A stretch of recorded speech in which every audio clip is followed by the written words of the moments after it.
Coming up, how seriously are we taking the coronavirus epidemic? Why would I betray you? We all have our secrets. The new James Bond movie, No Time to Die, will not open as planned on Easter weekend. With movie theaters closed in several countries now, 007's debut has been pushed back to November. But don't believe everything you've heard about this virus. News you can use is coming up. This is The Big Picture on RT America.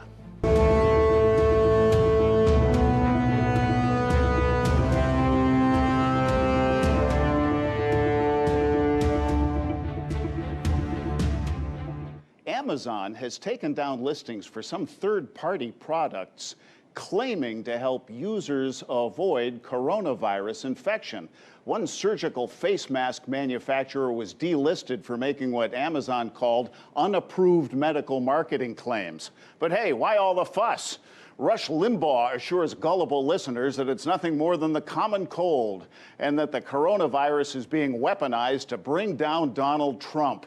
And the tweeter-in-chief couldn't agree more, accusing what he calls the low-ratings fake news media of overstating the story to panic markets. Like do-nothing Democrats, all talk, no action. Whom to believe? And is the coronavirus epidemic itself a symptom of our reliance on information gathered from social media? Let's ask Kristen Ruby, CEO of Ruby Media Group, a public relations and social media group in Manhattan. On her website, rubymediagroup.com, you can download her free ebook about social media presence and Twitter engagement. Chris, welcome back. Thank you so much for having me, Holland. Glad to be here. Hey, as you have followed this coronavirus story, how well or misinformed do you reckon someone for whom social media equals the news would be as this vital story unfolds? You know, Holland, I think we have a real problem right now where it's not even just about social media. It's about, all of the media and traditional broadcast as well, that people are misinformed about coronavirus. This is serious. This is not going away anytime soon. We are on the brink of a pandemic here. Cases continue to pop up because we should have started testing for them close to a month ago, and we're only now starting to test for them now. So I think the real challenge is not just where people are getting their news from, but also what sort of information is really being censored, for the people of the United States. And that is really my big concern today. Well, to illustrate, I want to show a couple of tweets that Kristen has recently called out. How's this for timing? As airlines are canceling flights and the wary are postponing vacations, and as its founder was running for president, Bloomberg News wrote, "Go ahead, get on the plane for that Riviera vacation." And as the horrified are hoarding, armchair experts chime in with dubious advice, responding to the perhaps well-intentioned suggestion that we ask our doctors for 90-day prescription refills during an opioid epidemic. Chris asks, if you are not a doctor, stop giving out medical advice. Kristen, what is your advice to your clients and to any of our viewers who are using social media as part of their marketing strategy? Business as usual, or does a story like coronavirus that blocks out the sun dictate changing tactics?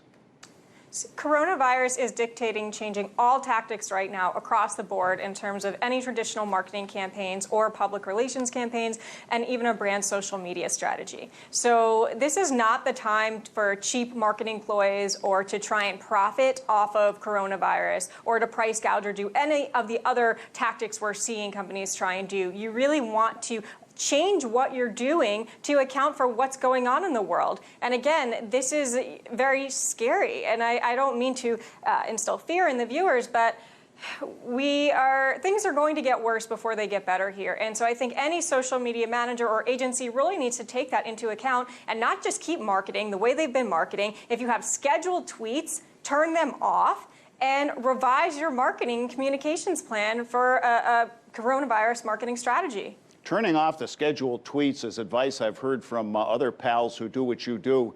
Somebody once told me that pre-scheduling your tweets is like sending a mannequin to a networking function, because your cheery pre-scheduled tweets can keep appearing as some gun nut is shooting up a school or a shopping mall. So a story like this can be a sketchy time. Now, on the consumption side, Kristen, what advice would you offer people who are watching and who are listening to this as a podcast in general about consuming information that they see and hear online?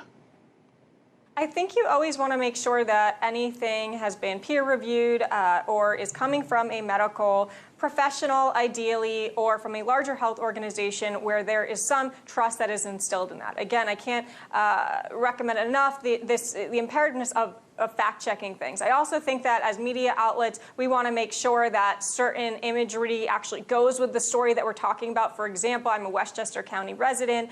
We have one of the highest rates right now of people being quarantined in Westchester County, and there was a major media outlet that ran a story of someone on a train that was in China and said that it was in Westchester County. So I think as media professionals, we also have to be very careful that we're doing our due diligence before we put anything out. And my final advice is that we've talked a lot about having a contingency plan. And I think that as business owners, you need to have one right now. And as marketing professionals, you also need to have one for what you're going to do with your agency and what content you're putting out there. Great advice. Kristen Ruby, rubymediagroup.com. Thank you, as always, for stepping into the big picture. Thanks for having me, Holland. Again, this week, coronavirus is the story of the week, and the public health sector is in overdrive to keep it from becoming the story of our lifetime. But in the next 60 seconds, more Americans will die of heart disease than from coronavirus. Why? And how can you avoid either? Let's ask Dr. Anuj Shah. His multiple board certifications include interventional cardiology. Doctor, welcome. Thank you so much, Holland. Looking forward. How are you doing? Good. Doc, a while back we interviewed a divorce lawyer of some notoriety whose book is titled, "If You're in My Office, It's Already Too Late." And when I hear you introduced as an interventional cardiologist, the little voice in my head says, how can I avoid needing an intervention? What are the most common reasons your patients end up your patients? So interventional cardiologists is doctors who go and intervene, which means if you have a blockage in your heart arteries, we go and open it up. You're having a heart attack, we go and fix it. Same way, I also do peripheral vascular, which means if you have blockages in your leg arteries, we go and open that one up. So if you do want to avoid me, and if the commonest reason people see us is when they have blockage in their heart arteries, getting chest pain or heart attack. Same way when they have blockage in their leg arteries, getting leg pain, discomfort, or when they're actually having ulcers which don't heal and they need amputation. So do exercise, quit smoking, et cetera, lose weight, all of that? That's right. Do exercise, lose weight, quit smoking, make sure your blood pressure, cholesterol, diabetes is well in control, and if you have symptoms, seek attention.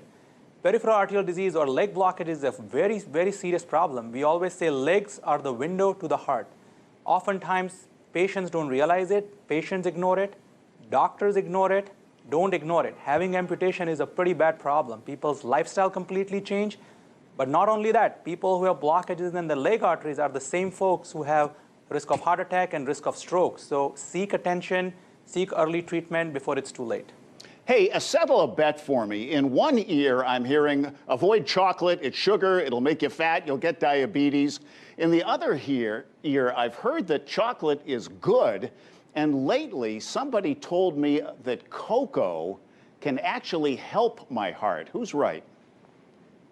Yeah, so most of the chocolates available in the current market, unfortunately, have very high concentration of poor fat metabolism and poor free fatty acid.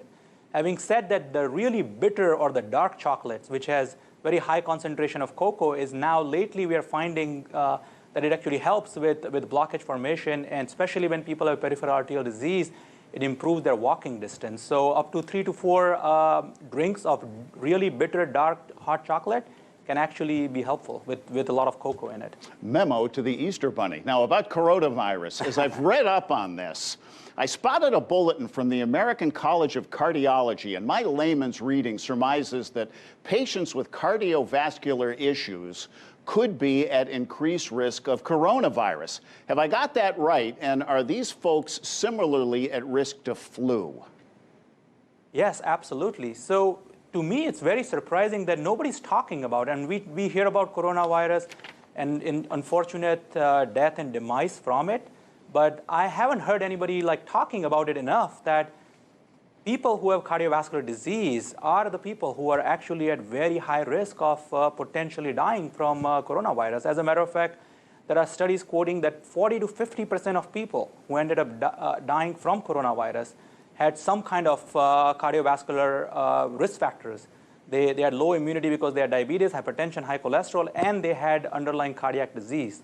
Not only that, up to 20%, 19 to 21%, if we quote the studies exactly, ended up dying from cardiovascular causes. So if you happen to have cardiovascular disease, you are more susceptible to potentially having larger impact of coronavirus. Well, we talked about watching your weight, quit smoking, eat smart, get some exercise. What else will help boost immunity? Do vitamins help? And how important is a good night's sleep?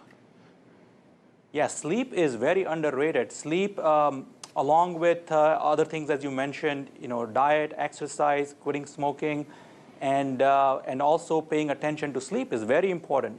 It's not just the amount of sleep that you have, it's not just the duration or the quantity of sleep, but it's also the quality of sleep, what kind of sleep we have. And now we have tons of biomarkers which can measure the quality of sleep, and we have seen better impact on improving immunity.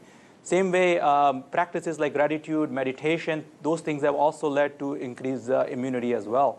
So yeah, sleep is very important. At 3 different CVS stores in 3 days, the person right in front of me in line was asking for surgical face masks, and the person behind the counter said, "We're all out of stock." Should we be walking around wearing face masks, at least until this corona thing passes, or for the flu season? And what about hand sanitizer? There's been some controversy that we're tempting superbugs to jump the fence, and that simple, frequent hand washing should suffice. True or false?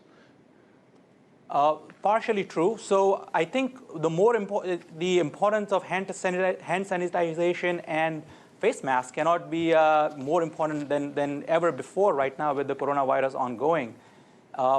First of all, I want to make sure that people understand that what you need is the proper mask, which is N90 mask, which can potentially protect from coronavirus, and most CVS stores don't even have that available. Having said that, this whole conversation goes back to the original conversation I had, which is about immunity and underlying cardiovascular disease and underlying risk factors. So if you are somebody at risk of developing, susceptible to catching infections, you got to make sure you are applying all the proper hygienic techniques, which is hand sanitization as well as using the proper masks. Dr. Anuj Shah, thank you for your help with this important story. I appreciate your time.